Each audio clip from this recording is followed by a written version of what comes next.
I am a child from the provinces and had to study in Bangkok. So I had to rent a dormitory. During my first year, I lived in a dormitory alone. Until I was in my second year, a friend transferred to study in the same department as me. This friend of mine is called Boy. The two of us were very close.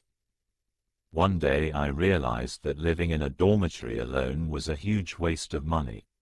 So I decided to invite Boy to come live together to share the room cost. After being together for a while, Boy got a girlfriend. Because I didn't want to bother Boy, I decided to move out. I moved out to another dormitory in the next alley from the original one. Throughout the 3 to 4 months after I moved out, Boy and his girlfriend's relationship seemed normal. But in the 5th month, the couple started arguing often. The cause was the same thing. The woman thought Boy was secretly dating another woman.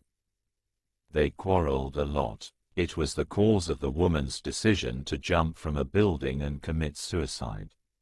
The morning after Boy's girlfriend jumped off a building and died, my friends and I met Boy at the faculty. At that time, I still didn't know what had happened. Boy was strangely quiet. When I asked, he was hesitant and refused to answer. But friends persisted for the truth, so Boy decided to tell us. Boy told us about the incident. That night, Boy and his girlfriend had argued and went to sleep with their backs to each other.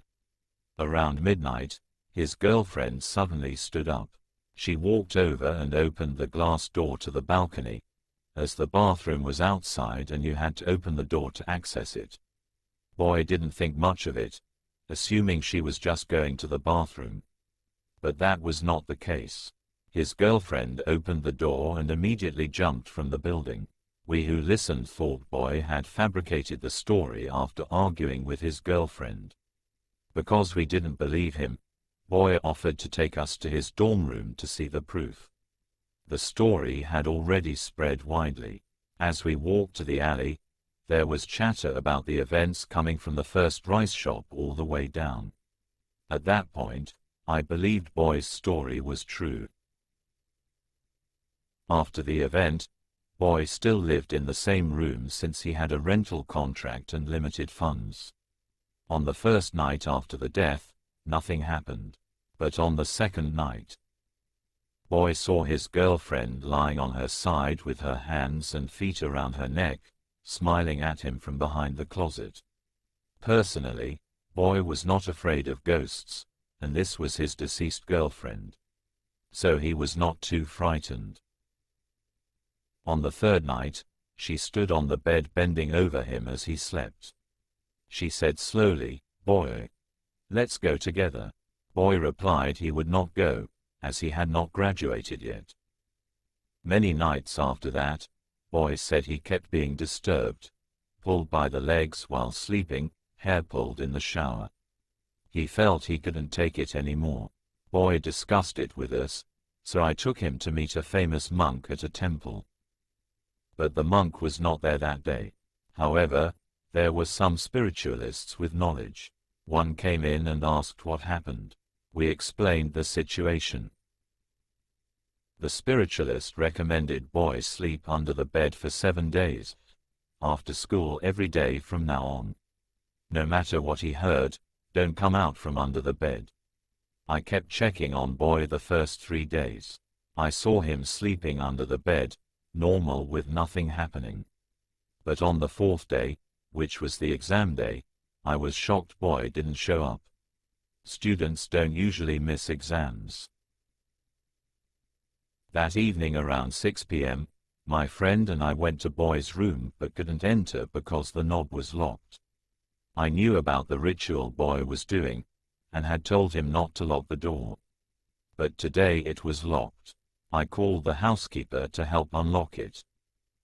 Opening the door, the darkroom had all curtains closed. A foul smell filled it. The housekeeper entered first but stumbled on an arm and nearly fell.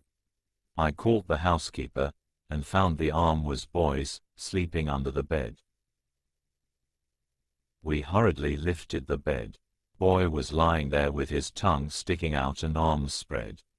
Red marks around his neck looked like he had been strangled. I thought of the spiritualist who said to sleep under the bed for 7 days and survive. Why was this the result? I decided to take a taxi that night to meet the spiritualist immediately and understand why this had happened. When I asked, he asked back about the time the woman jumped. In what position did she fall? Since I didn't know, I called the housekeeper who saw it happen. She said the woman went down head first. Knowing this, the spiritualist explained, the woman didn't walk on her feet, she moved around the bed rubbing her head. Her eye level was near the ground, so she saw Boy under the bed and took him to the spirit realm. And that's it for today's tale.